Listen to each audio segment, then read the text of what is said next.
Hey everybody, welcome to Aniki, the podcast about anime with two brothers. I'm Ben. And I am an oversized space mollusk. Just oversized, not giant. I mean, I could be whatever you want it to be, I guess. Like I said, the world is your mollusk. Is it? Yes. Are oysters a mollusk? No. But it lives in the ocean or in space. Surely there's a space oyster. And if There might not, be a there space oyster. totally should be. And there should be an anime about it, probably. Of space oysters? Yes. I think, hold on, who is it that does, what are they called? It's, The Thing. Yeah, And that The one. Thing. Mhm. The company that describes all genitalia as mollusks. What? And oysters. I- You know what it is. It's the, what's his name? He does, Fate. Oh, yeah, Nasu. Type Yeah, name. that's the one. Ugh. Why'd you have to remind me of that? I forcibly put that kind of stuff out of my brain. Well, maybe you should bring it to the forefront. No. That would give life less meaning, I think. Well, speaking of... Yeah, speaking of life having less meaning. No, of Nasu. Since last we spoke, I actually watched a couple episodes of Fate Apocrypha. And how bad was that? It's pretty bad. I watched 2 episodes of it, and it's like a Fate fanfic. And then I looked it up, and it turns out it was a Fate fanfic. Fate fanfic? Oh, that sounds about right. Which is weird, because Fate Zero is also a fanfic, but it was written by a guy who knows how to write. The only downside about freaking Fate Zero is, you want a sequel, and the sequel is terrible. Well, that's only because Yes. that one studio did it. Studio Dean. If they hadn't done it, then who knows what it could have been. I mean, that's true. So what have you been up to since last time? What have I been up to? I really don't know. My World of Darkness campaign turned into a D&D campaign. So Oh, what's the difference there? it means I get to be Torque Tinker Biscuit. I mean, that seems like a good reason to change systems. Just being Torque Tinker Biscuit is usually a good reason to change systems. Question, does he have turrets? Answer. Because it sounds like he should. Oh, it's a girl. She's a witch. I don't know And this. no, she doesn't have turrets. Speaking of turrets, did you hear they're going to change up Tollbjorn? No, I did not. Yeah, evidently he's in line for kit retools. Hopefully they don't change him too much. Who aren't they changing now? I don't know. I mean, they even changed Tracer. Just a smooch. I They know, just did but a slight rebalance on her They've bomb never numbers. They've never changed her before.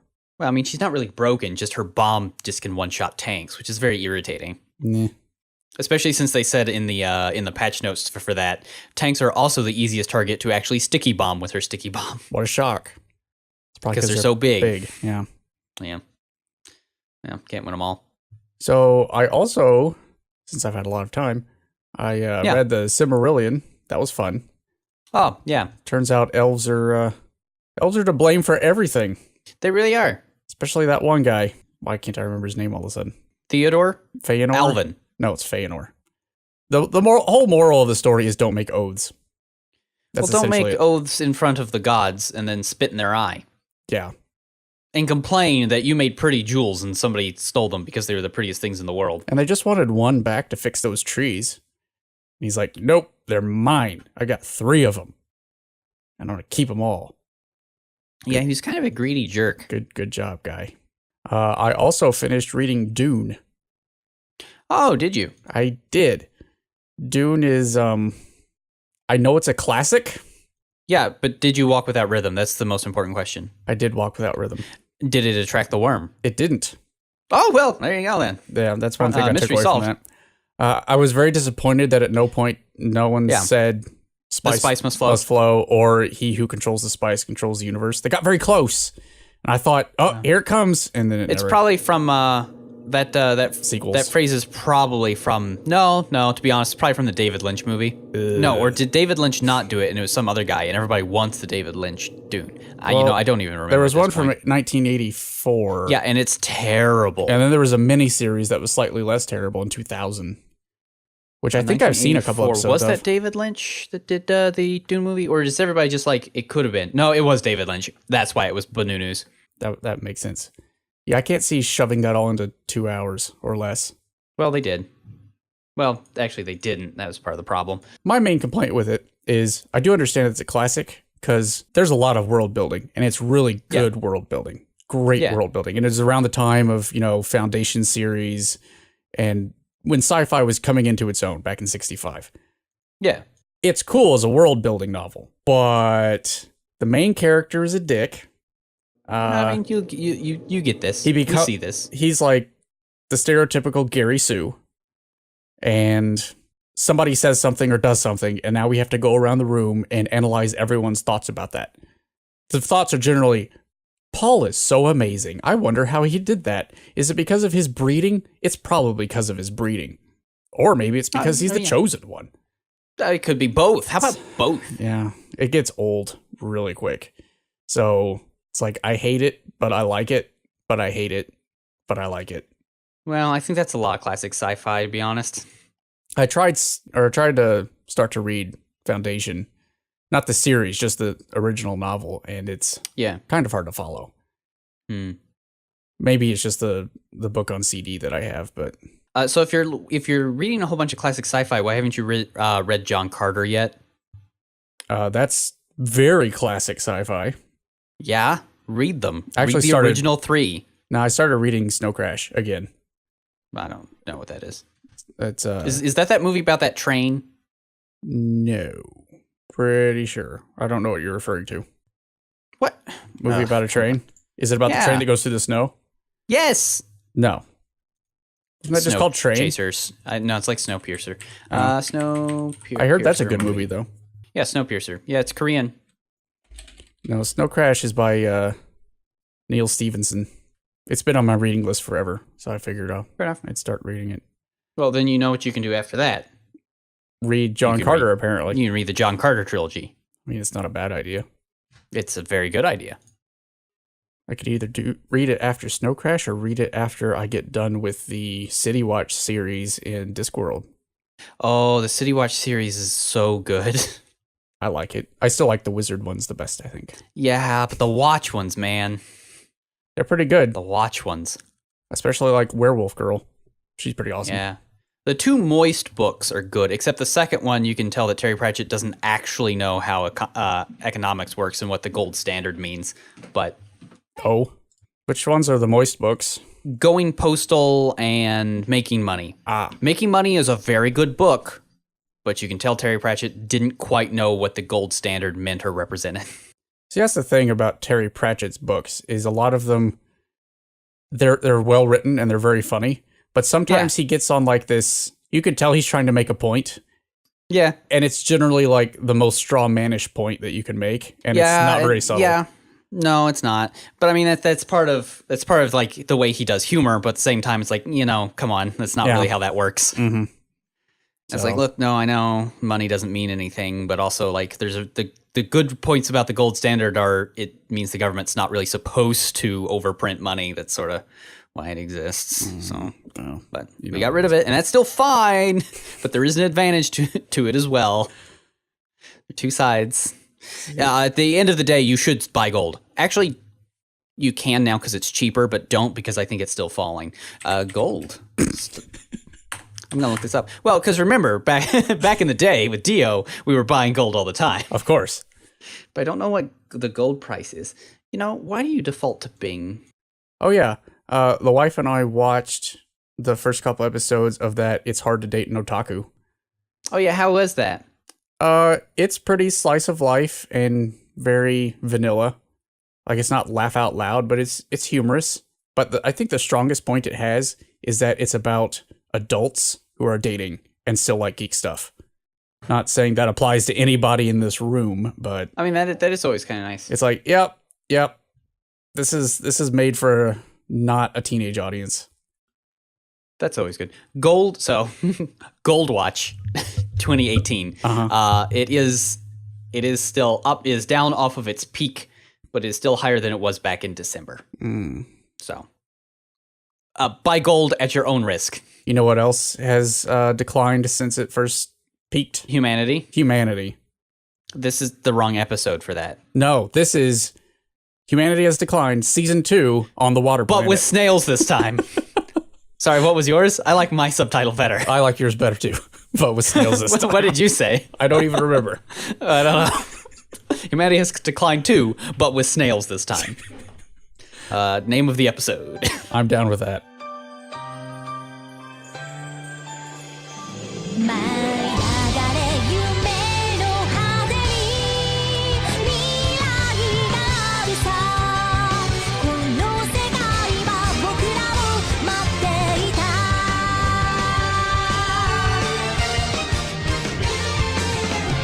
So this week, we've decided that we're going to watch Suisei no Gargantia, or Gargantia on the Verdurous Planet. What does Suisei mean? Well, literally translated, it's green planet. It has the connotation of greenery, or blue-green. It's lush, like a jungle, that kind of green. Which is odd because the planet in question is water. Well, yeah, but it's blue-green water, and also, I mean, Japan and the color green have a No, I understand that, but it literally translates as specifically plant green. It's not aoi, which is ambiguous. Yeah, but is it using what kanji is it using for sui anyway? It's this one. Got little wings on top. That's nice. Yeah, but it's... You sure it's not about a cat? Sure, it's not about a cat. Tsubasa cat? No, not Tsubasa cat. So yeah, Suisei no Gargantia is about... Well, how would you sum it up? You know, war's bad. War is bad. So it's...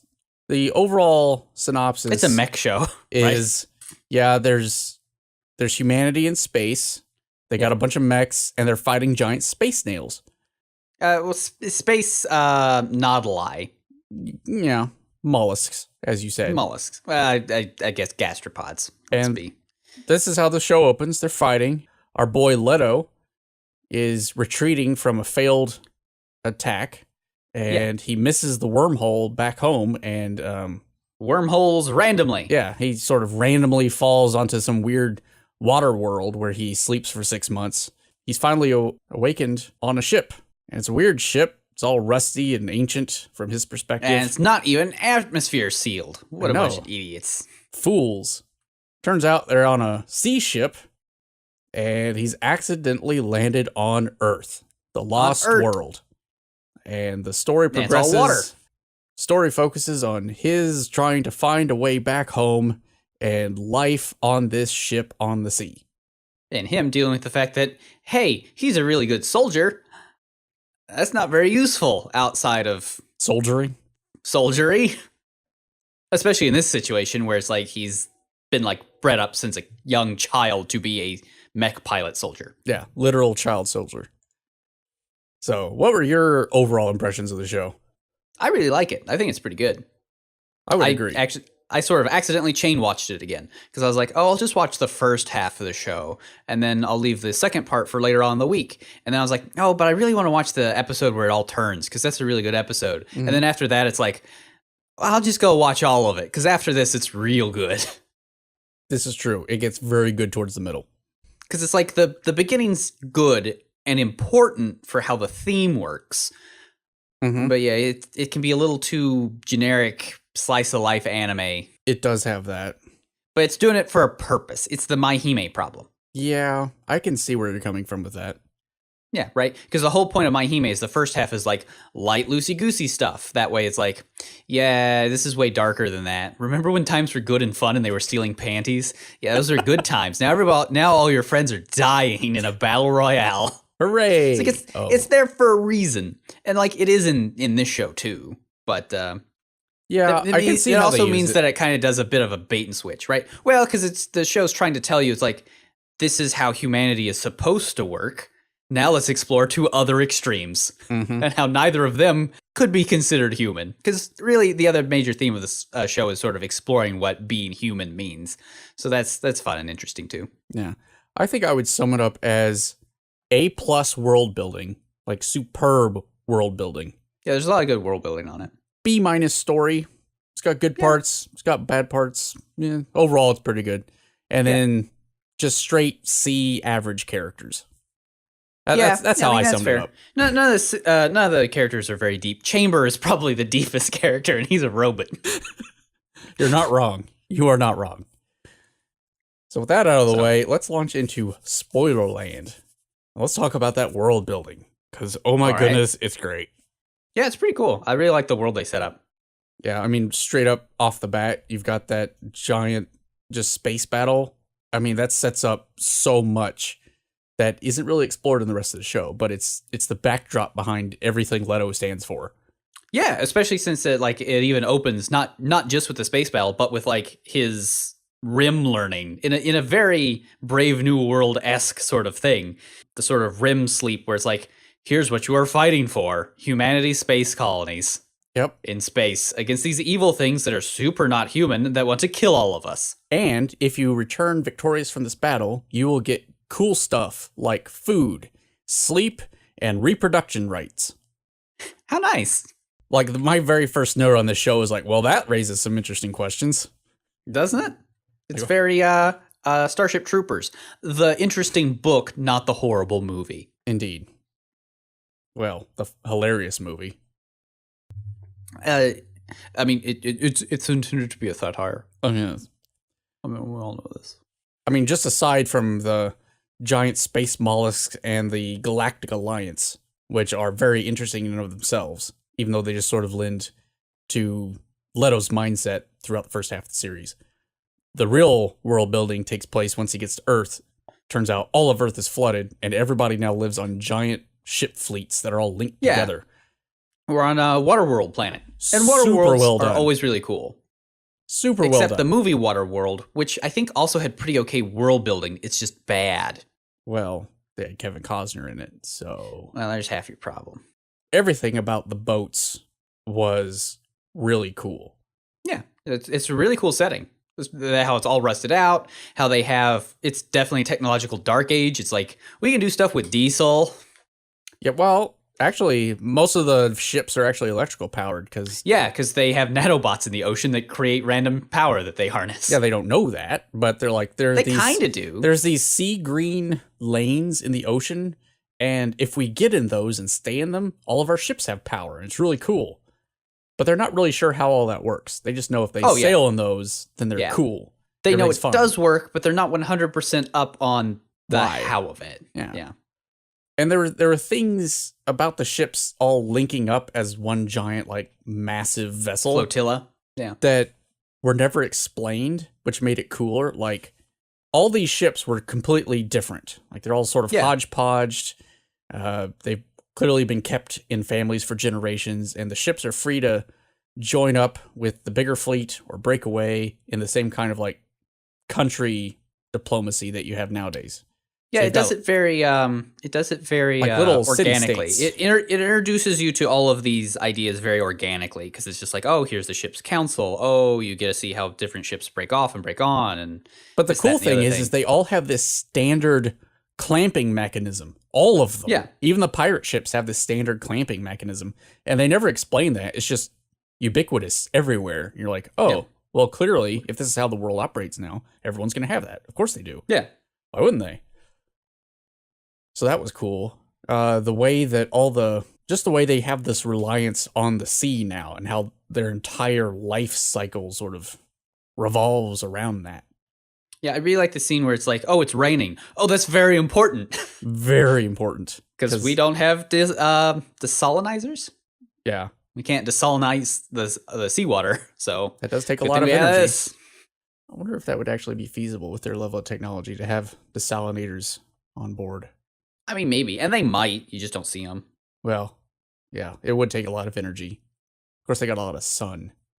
I also like the way they have this interaction between the old world and the new world. Oh, yeah, because they basically make their living by digging up all the sunken stuff at the bottom of the ocean that's from... Who knows how long ago. Earlier, but the stuff isn't as new well, I guess we should really say that, Leto has a mech. Mm-hmm. And... like, the stuff on Earth is primitive. And when I say, like, primitive, compared to his mech, insanely primitive. Stone Age. Because his mech is just, it is godlike. They can't even, like, pop it open. Literally. And it has a AI in it. And just, like, it's so much more advanced than anything they can even, like, comprehend or grasp. And is so much better at doing everything than anything they have. And they've got just these basic. I mean, they have mechas, but they're basically like the loaders from Alien, and that's it. Yeah, basically they're living in diesel punk when he is like high sci-fi fantasy. Oh yeah, he just shows up, and that's the other thing. I mean, you've got the fleet, and they're trying to work with the ancient tech that's under the ocean, but you've also got Leto, who's from up above, coming down to their level and interacting with their, quote, old tech from his perspective. And the way that he, like, deals with that is very, very interesting. How they react to his mech and everything. Yeah. And I also really like how they actually take time to be like, their languages are completely different. How do we deal with this? Oh, yeah. That was really great. Because, like, most shows don't do that. Like, oh, yeah, they just speak the same language, of course. And in this, like, Leto actually has to learn it. And for a long time, he's relying on Chamber, his mech's AI, to, like, translate on the fly. And the mech actually has to learn it. Yeah, and very slowly, Leto sort of, you can track his progress throughout the show. Starts out not understanding anything, having to use Chamber to speak the language back to them. But then slowly, he's still reading all their speech in basically subtitle form. But he's starting to speak in little fits and starts. There's some good parts where, like, he's got his little ear gizmo that's displaying their speech, and there's even some good scenes where he's like not actually making eye contact with the text when he's understanding people, and that's a good animation touch to show that how he's progressing. Yeah, and as the series progresses, he goes from just these little very stilted, basically my way of saying Japanese, to fully fluent by the end. Yeah. Very nice.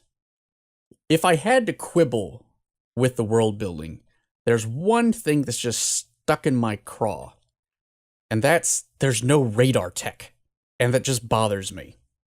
Because if we're going with, they got stuck in basically like World War II era technology.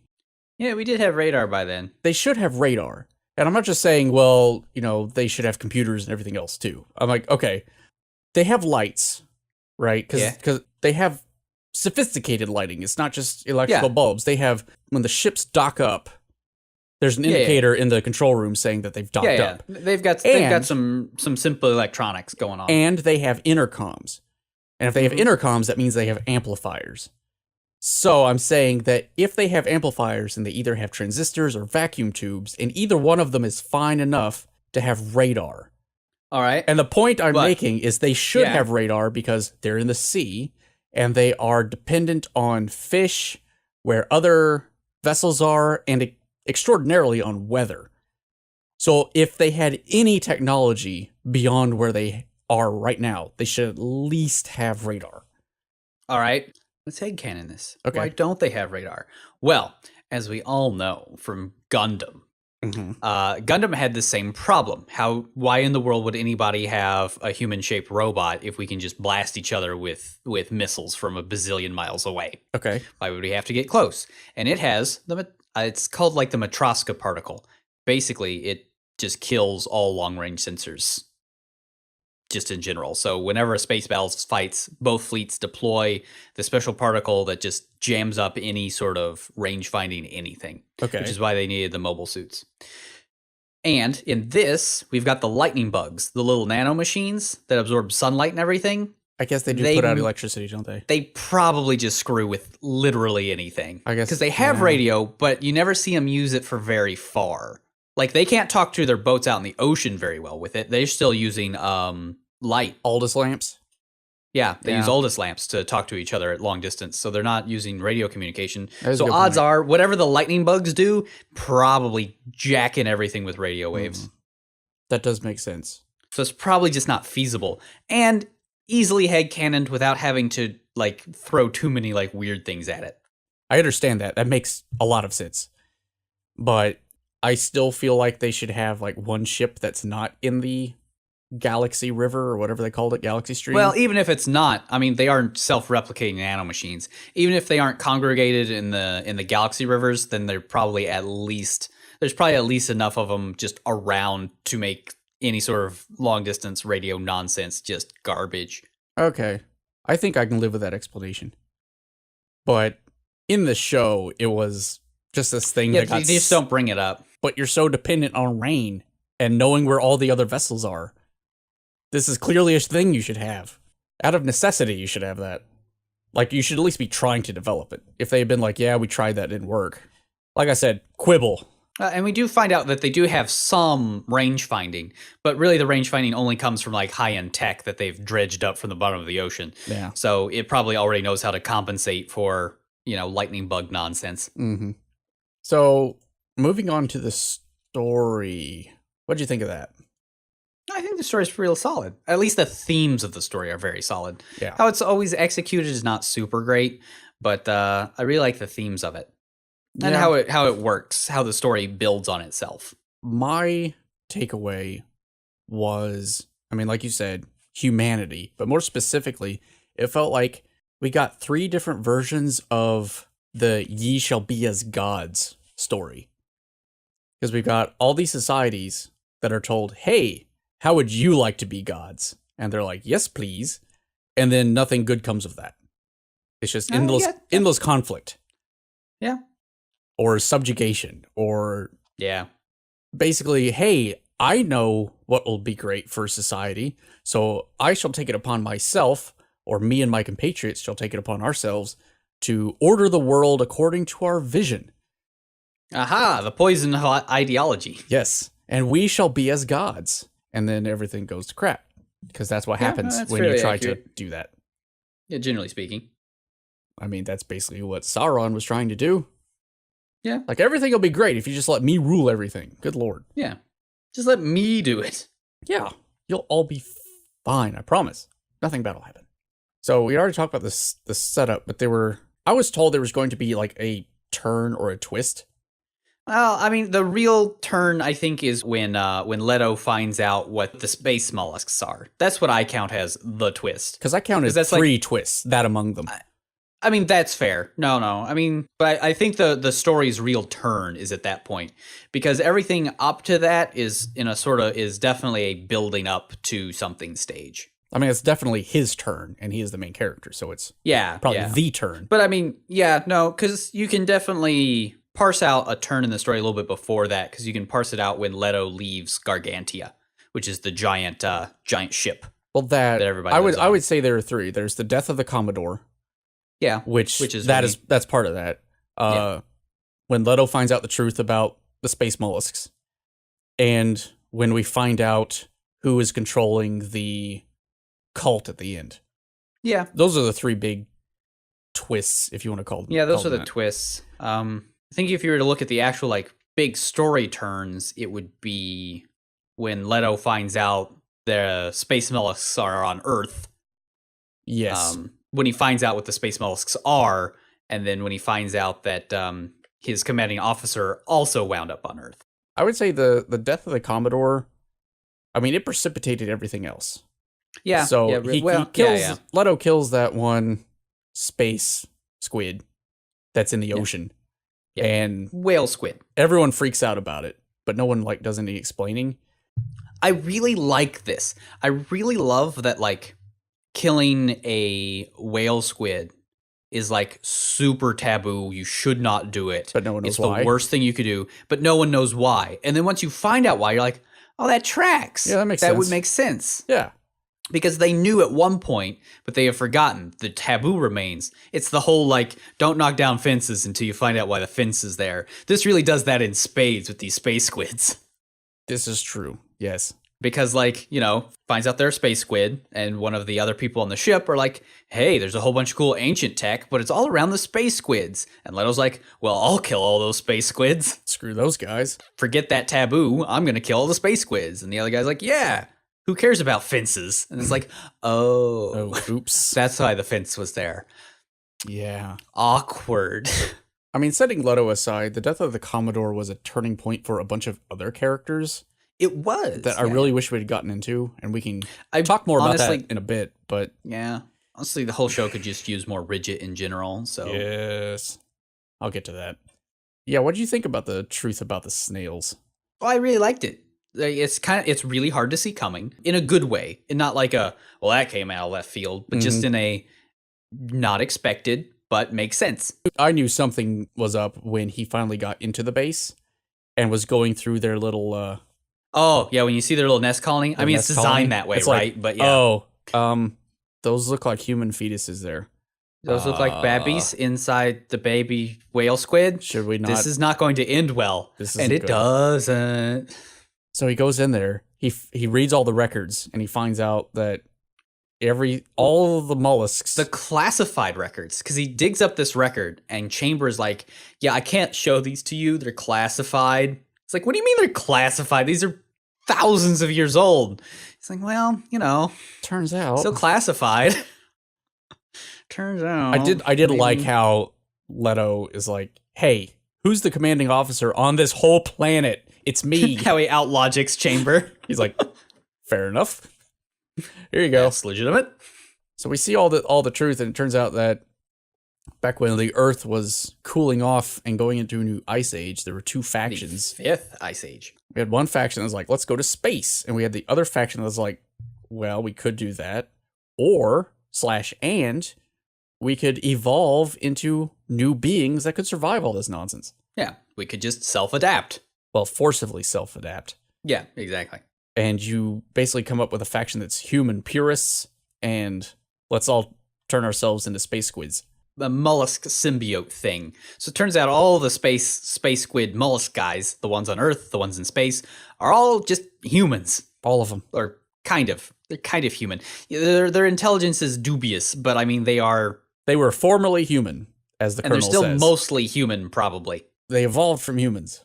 I mean, it makes sense, because they start having a war on Earth, and then the people are like, let's just go to space, leave. And then the evolution people are like, well, we could evolve to live in space. So they do. And they do. And they take their war with them into space.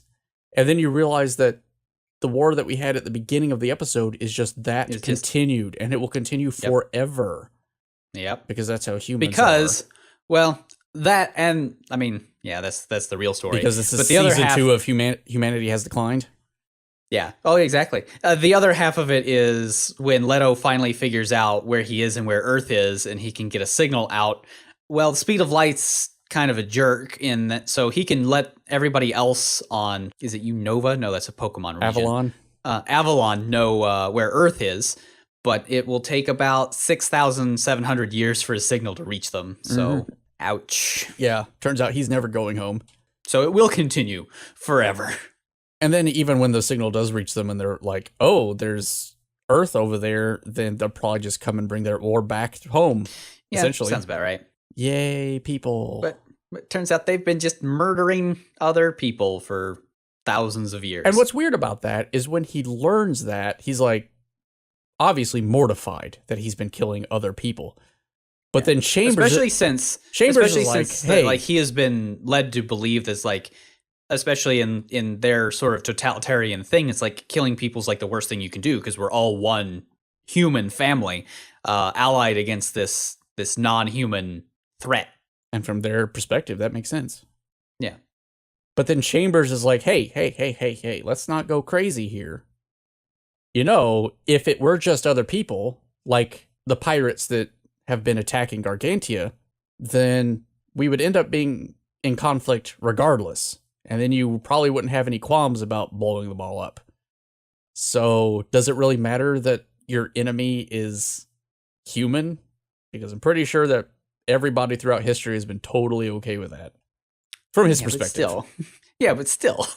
Once you've been told forever, it's like we're one human family battling for our very existence against a non-human outside threat. Well, and the heartbreaking part about that whole sequence is... He's gone through, he's murdered all these squid babies. He's just learned the truth. He's processing it. And he learns that, like, the chief scientist or something, the first one to become a space squid, he had a daughter that became a space squid. And while he's still trying to think about all this, a squid that looks kind of like that daughter flutters up in front of the mech going, hey, what's going on here? This is a more human-looking squid. And Chambers is like, I'll take care of that. He's like, wait, no. He just pops her like, with his bare mech hand. Oh dear. Yeah, that got me. Yeah. Like, whoa. And then Leto definitely has a lot of PTSD after this. Yeah, on top of all the other PTSD he's ever had. Yeah, he's having a bad week. Mm-hmm. And this is where you really see is like, that's why they have a taboo about killing whale squid. It's because somewhere, at some point, they knew, oh, those are human. Don't kill Let's those. not murder them. Mm-hmm. Don't kill them for no reason. And that's the thing, too. Like, even they have, the taboo doesn't go so far as to say, don't ever kill them. Just like, don't kill them for no reason. If you leave them alone, they're really nice and happy and just don't bug you. But if you hit them, they come back with actual numbers. So they're intelligent enough to come after us for revenge. Yeah. So just don't. They just hold cool. a vendetta, which should have been clue number 1. Yeah. The other turn was when we learn about Stryker. Yeah. Find out that the Colonel at the beginning of the show, who we thought was lost when he was trying to hold back the mollusks so his team could get back to Avalon, we thought he was dead. Turns out, came back to Earth. He's trying to set up basically the same galactic alliance on Earth because that's all he knows and it functions well for him. And Leto was kind of hovering on that himself when he first showed up. Yeah, Leto was a little wishy-washy. He was like, what should we do here? Thankfully, his better instincts prevailed and was like, let's just roll with it. Yeah, let's just wait this out, see if it's terrible, and if it is, we can step in, but otherwise, let's just wait and see. Whereas the Colonel was like, nope, this is no good, which makes sense because he's an officer, or a higher ranked officer. Also, it seems like he realized the whale squid were on Earth way before Leto did. Yeah, he set up this totalitarian state basically as a cult using religion to control everything. I mean, it is helpful when you do have a powerful lightning god of a mech. Yeah, and he set himself up that way, which is fair. Yeah. That makes sense. But then we find out that the Colonel's been dead this whole time, at least the time Leto's known him. It turns out that he died quite a while ago, but before he died, he had been trying to set this stuff up, and his mech suit had decided to carry on the mission itself and just went nuts. Although that's not quite true, because now that I think about it, when Stryker and Chambers are having that conversation, they were both extremely logical in their approach to the solution. I mean, they were. But as Chamber even points out, it's like when Chamber sort of gets his epiphany near the end with Leto, it's like, oh, wait, that's why we have a human pilot. Because, yes, we're very logical, but we're also big dummies. Yeah. We just we use the ad absurdum argument, and we don't stop because no one's like, that's ridiculous. Well, it's interesting because it's a take on this idea that if we just follow reason, pure logical reason, then we will arrive at a utopia. Yeah. And that's exactly what Stryker does. Yep. It's like, that doesn't work out super well. Don't do that. Turns out you end up with communism. Like the worst kind. Yeah. Good job. So, watch out for that. Mm-hmm. But that was a turn that I didn't see coming. I mean, I didn't really see the squids are human thing coming at all but it sort of naturally led into that. Whereas the fact that the Colonel had been dead the whole time, it was just Stryker, the robot. Yeah. I was like, oh, that's a thing. Cool. Yep. AIs, man. They're scary. Yeah, watch out for them. So speaking of Chambers and Leto as a combo, what do you think about them? Oh, I like them a lot.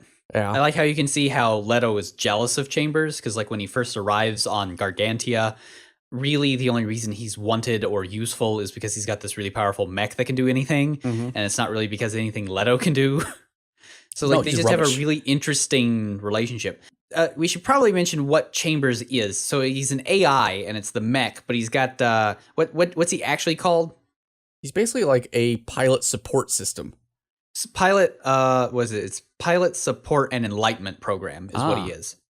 Yeah, because it's very good because of Chambers' speech at the very end when he attacks Stryker. Choice. It was choice. It's very good. It's like, I knew it was coming, and it like made me feel emotions. I felt sad. I was like, of all the things that happens in this show, that's the most sad I was. And then like what Chambers says as he kills Stryker, so good. Go to hell. So good. It's the best. Chambers is actually the best character in the show. I was hoping beyond hope that maybe something of his would remain in the head life support thing. Yeah, it's possible. Because he still had that communicator with him, or Leto did. and that seems to be the core of the AI. So there's several ways we can read and or fix this. Either A, he's dead. I figure it's A, because he's hanging it along with the flute thing as sort of a memento of the past. Yeah, it's possible that Chambers is still mostly alive and he's dead only because the suit has the reactor that powers him, and he probably takes so much freaking electricity that he's probably just in stasis in that core piece that Leto was carrying around. Yeah. So that's probably what's up. Well, I guess you could also try and push it a little bit and say at the very, very end of the show, where they sort of go to the bottom of the ocean, they have the little hands, the mech hands. They could probably say that, well, part of him's still down there, but yeah. Yeah, I did like Leto's growth throughout the series, especially with the speech. Yep. We mentioned the speech. Well, yeah. I like that a lot. Do you mean Leto or Chambers? Leto. Yeah. I mean, his actual... Well, especially, too, when Chambers realizes why he has a human pilot, also validates why Leto is an important person. Mm-hmm. It's because he brings humanity to this. Because otherwise, with no humanity, things run off the rails real fast, as we learned with Stryker. Yeah. So let's get to the part that I'm sort of dreading, and probably the worst part of the show. The male girls? At least for me. Specifically, Amy. 1, I like Amy. 2, their character designs are a little too slutty for this show. You think? The belly dancing episode? Good lord. First off, choice. Second off, you're absolutely right. There's a little too much fan service in Amy, which is a shame because the show's really good, but the female characters really suffer from too much fan service. Yeah. Except Ridget, which is why Ridget's awesome. Ridget is awesome. And so here's what gets me. You have this show that has fantastic world building and a very good story to tell. Yeah. But for some reason, they have this character that sticks out like a sore thumb against everything else. Really? Which is I think Amy as a character is doing important things. She is. But her character design is distracting from it. So here's the thing. Amy should exist, but not in the way that she exists. So you do have to have that character that sort of brings humanity to Leto. But the way it was accomplished, it didn't make sense. It just really stuck out to me because everything else in this series usually follows like, yeah, that's probably what would happen. Yeah, that makes sense. Yeah, that's totally what they would do in this situation. But Amy isn't. For some reason, she feels shoehorned into the first half of this show. I don't know about that. I wouldn't go quite that far. Here's why I say this. So she didn't need to exist as a secondary character in the first half of the show. And that's because Leto, the spaceman with the giant mech that could destroy them all, as is demonstrated, he shows up. What should have happened is that Leto is very close to the core command structure of the fleet for some time. I.e. Ridget. I.e. Ridget. And the Commodore. Or what's her face? The other boat captain. The Scavenger. She's really cool too. She's cool. I think it's like a mechanical term or something. Yeah, Bellows. Bellows is cool too. So we got Bellows, we got Ridget. Just the water pirate, the lobster, because she's awesome. Yeah, so you have this command structure of the ship that would be very interested, security-wise and information-wise, in man from space. This is very important. It's like a diplomatic thing too, right? You want him on your side, or at least you want to know what's up with him, because either he poses a threat or he could be a great ally. Either way, we should have used the first arc to get to know Ridget more, to get to know Leto more, all that kind of stuff. And then eventually his usefulness would start to wane. People would realize, okay, well, we've got as much useful information that's pertinent to water world from this guy as we can get. So now, Leto, you're kind of just in the way up here. Why don't you go do something useful? You can stay here, but go do something useful. At that point, then he could meet Amy and develop stuff naturally. But she's shoehorned in as like, hey, I'm here. I'm super ginky. I'm going to meet him. I'm going to be the diplomatic chick for a bit.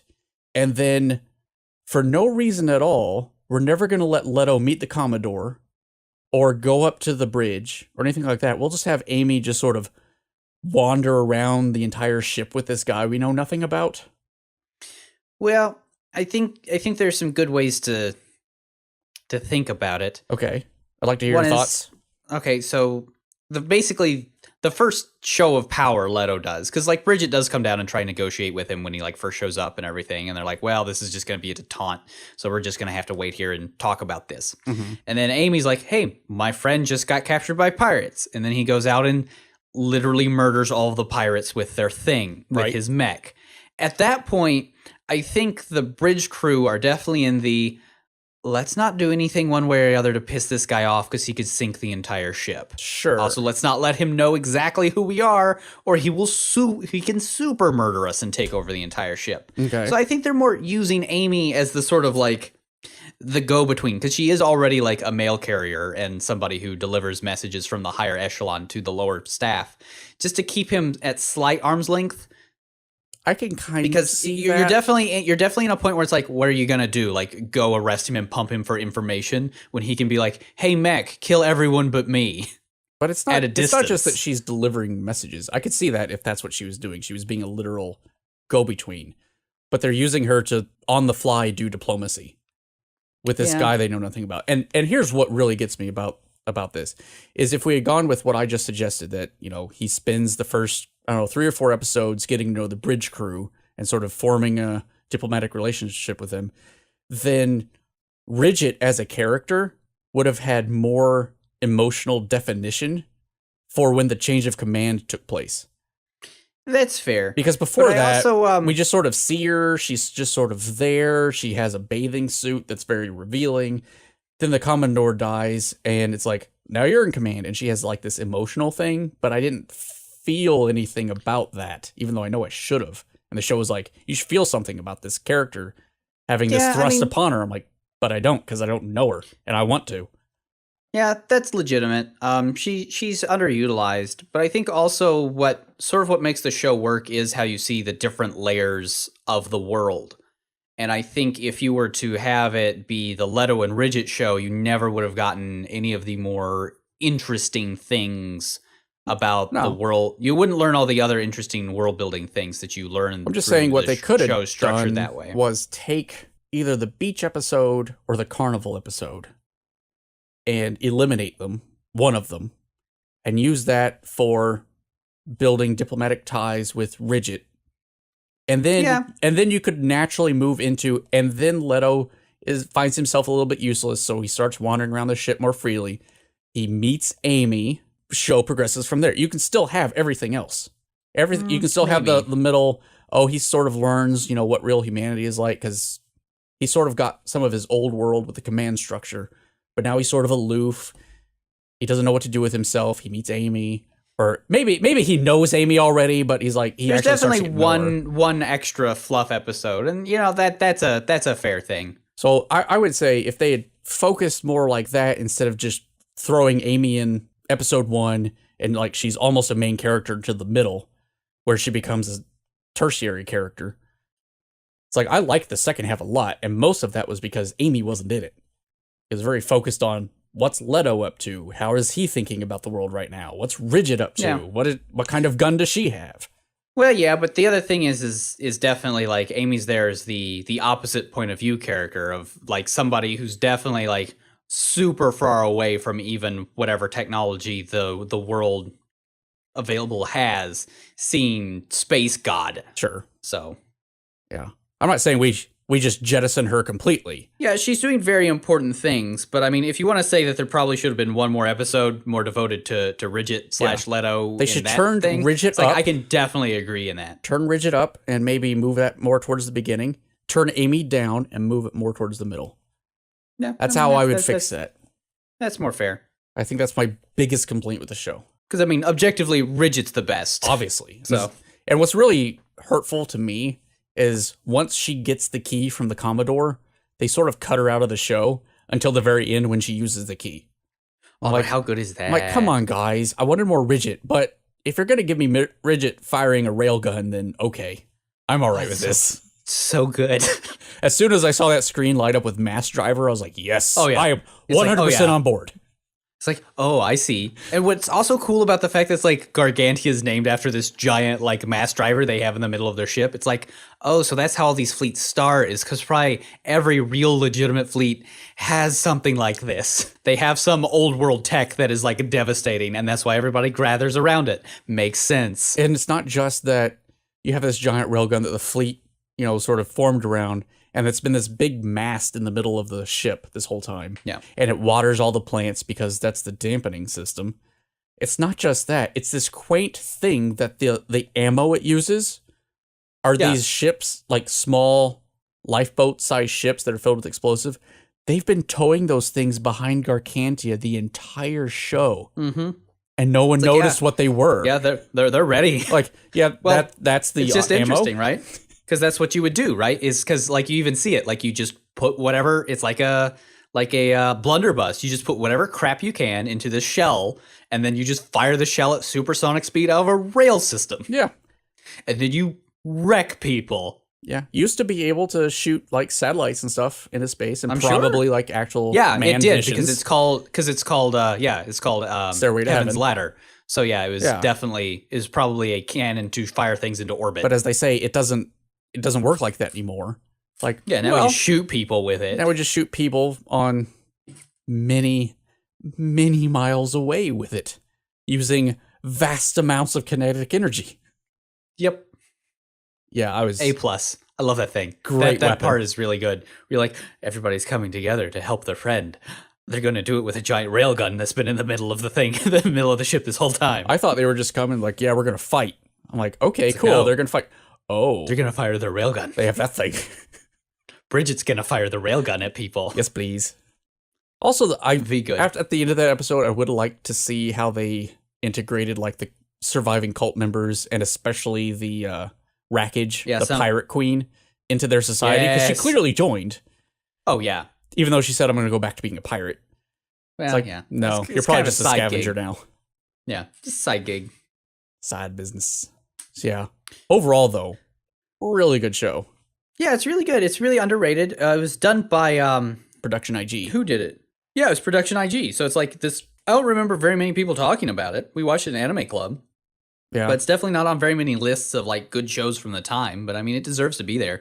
It's a really solid watch. Yeah, it's definitely a solid 7. Especially the back half. The back half is really, really good. Solid 7, if not an 8.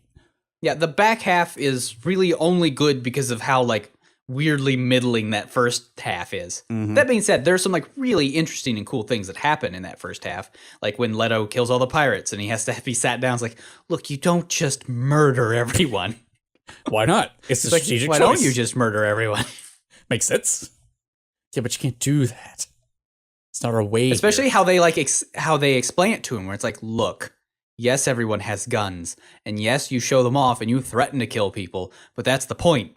That threatening to kill people is a type of diplomacy, you idiot. You don't use lasers to literally turn everyone to dust before even talking to them. You gotta have your dick waving contest before you just murder people. Yeah. I mean, it's logically sound. It is all diplomacy in one way or another. Chill down. I think I rated it a solid 7. And I thought, yeah, this is definitely a 7, like the whole way through the show. I was just waiting for something like super tip it over. Yeah, if you like mech shows, especially the mech shows that deal with like the morality of war, this is definitely a watch, because this definitely has a lot of those without being moralizing. Because it never like tells you anything.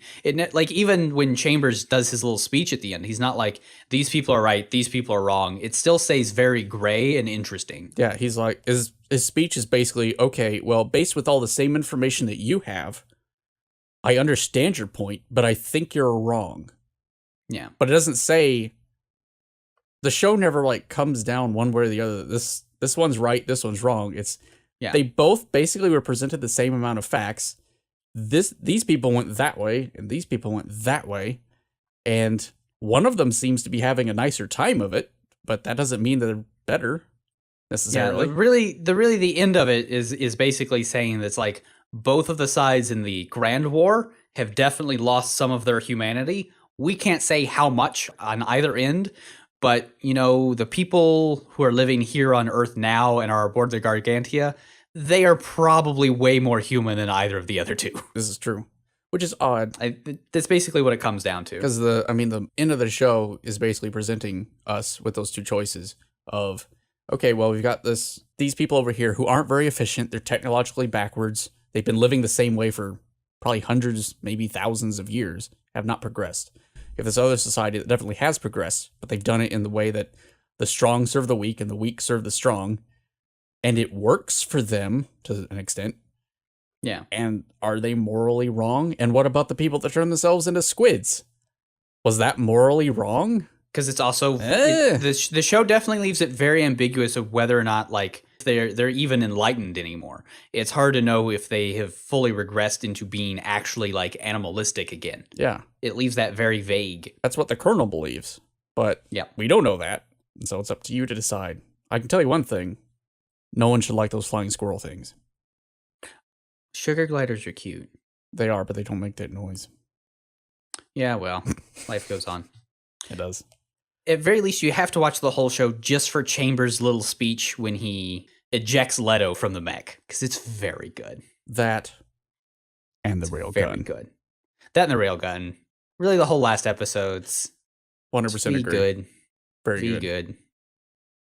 Oh, and the belly dancing scene. No, we could skip that. Really? Just cut that right out. Don't need that. I don't think that's necessary. No. I think that's going a little overboard. No. I think we can leave that in there. Maybe make it a little longer. I think your lolly is showing I think there. you could do that. Well, I think when you see that scene, several things you want to get longer. I refuse to talk to you anymore. No. Or that railgun. No. Well, look, some people really like railguns. Mm-hmm. Some people like other aspects of anime. A certain scientific railgun. How did I end up was pretty awesome. Being the caricature of the lech on this show? I don't know. How did that develop? I think it's because you refused to put your name at the beginning of the episode. That probably helps. It's a little more free, so I can play the devil's advocate lech. There you go. So what are we going to watch next time? You know what? I'm down for watching Mob Psycho again. Mob Psycho? Mob Psycho is very good. So next time, I think we've decided to watch Mob Psycho 100, which is by the same guy that did One Punch Man. Which is good, because the new season of it should be coming out soonish. Are we going to watch the OVA special as well? I thought there was just the OVA special. Is there a new season coming out? Yeah. I didn't see anything about it. I mean, it's not this season, obviously. But a new season is coming. It was greenlit for a new season. Hooray! But, I mean, are we going to watch the run of the show and then also the OVA special, which is like an hour? I mean, why not? I haven't seen it. That was going to be my follow-up. Yes. Like, this seems smart thing to do. All right, so we'll watch Mob Psycho 100 plus the OVA that came out last month. Oh, there you go. So there we go. So we will see you next time on Aniki.